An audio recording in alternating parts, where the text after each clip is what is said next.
Quiet quitting has become a hugely controversial debate over the last year or two especially, but I really don't think it should be, and here's why. So very quickly, what is quiet quitting? It sounds kind of bad.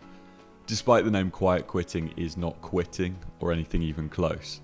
It just refers to the practice of only doing what you're paid to do. It's nowhere near as evil or dark as it sounds. In fact, I think a more appropriate name for it might be matching the job description. If you want to find out how to quiet quit like a pro, keep watching because I'll explain exactly what to do. Now, if you get fired after watching this, A, that's not my responsibility, and B, your employer probably has some issues of their own. All you need to do is use this handy flowchart I've lovingly made. Whenever you're in doubt, just pull this up and you'll have the answer in no time. I'll give you an example. Let's pretend you're an office worker called Bob. You're paid from 9 to 5 to make orders to suppliers.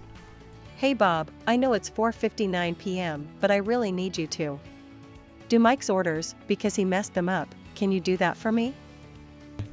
Now, let's assume you aren't paid overtime, and it's going to take at least 3 hours to get through. That's an easy one, so that's no and no. Hey Michelle, I'd love to, but I finish at 5 today, just like every other day, so as much as that sounds great, I'm going to politely decline. There you go, that's nailed it. You're right on the track to becoming a full-time quiet quitter. Let's do one more example just to make sure we got the fundamentals in place. Hey Bob, I've got this really interesting opportunity for you. You get to become a lead order making person thingy.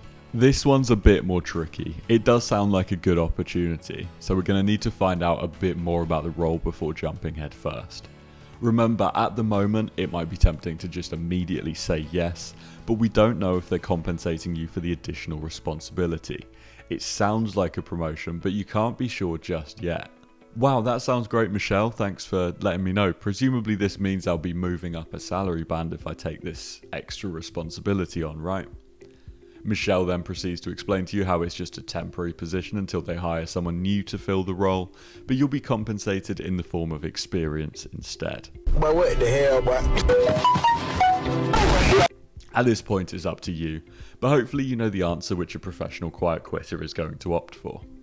Thanks Michelle, it sounds like a great opportunity, but I think I'd rather not take on charity work at the moment. It's a risky move in some companies, but what would you rather? Do a load of free work and forever be known as easy pickings for cheap labour, or someone who simply does their job? And there you have it, you're right on track to becoming a great quiet quitter. Remember, it's important that you continue to do your job if you don't want to be fired, but just don't go above and beyond with no compensation. Remember, these companies ultimately don't care about you. You're just a small cog in a big profitable machine, and there's nothing wrong with employment being transactional, just like their businesses with their customers. They receive the work you're being hired to do, and you're getting compensated for the work you're being hired to do. As soon as that balance starts tipping in favour of your employer, they've caught you and you're going to be taken advantage of. From now on, you're probably going to get promoted in responsibility a whole lot and probably end up hugely underpaid for the work that you're doing. The only reason to put up with that is if you want to gain a few months of experience in a role before immediately disappearing and working for a company who will pay you more for the exact same job. Now, as I said at the beginning, quiet quitting is surprisingly controversial, with most people opposing it just trying to cope with the fact that they're proudly working 10 hours a week of unpaid overtime. You have to think about it though, if you're making, say, 50 grand a year and get a nice 5% pay rise for all the extra time you're putting in, they're still going to get 15% of your labour for free. If you're in that camp, good for you. That's great that you care so deeply about the success of the company that you work for. But you have to ask yourself, who is getting paid off it? Is it you or is it the shareholders? I do want to cover some of the concerns people who haven't quiet quit before might have. It can be pretty intimidating if you're used to saying yes to everything your boss tells you to do. In all seriousness, there are some environments where it's actually a lot harder to quiet quit than others, for example in a small family-owned business. But this is where you just have to think critically about how much of an impact your withdrawal from additional work is going to have.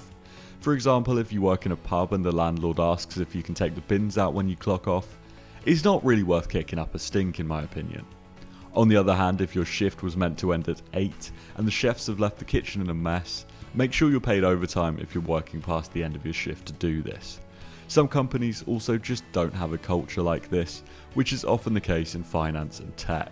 It's often expected that you're willing to do a bit extra now and then, and they would argue that this is factored into your salary.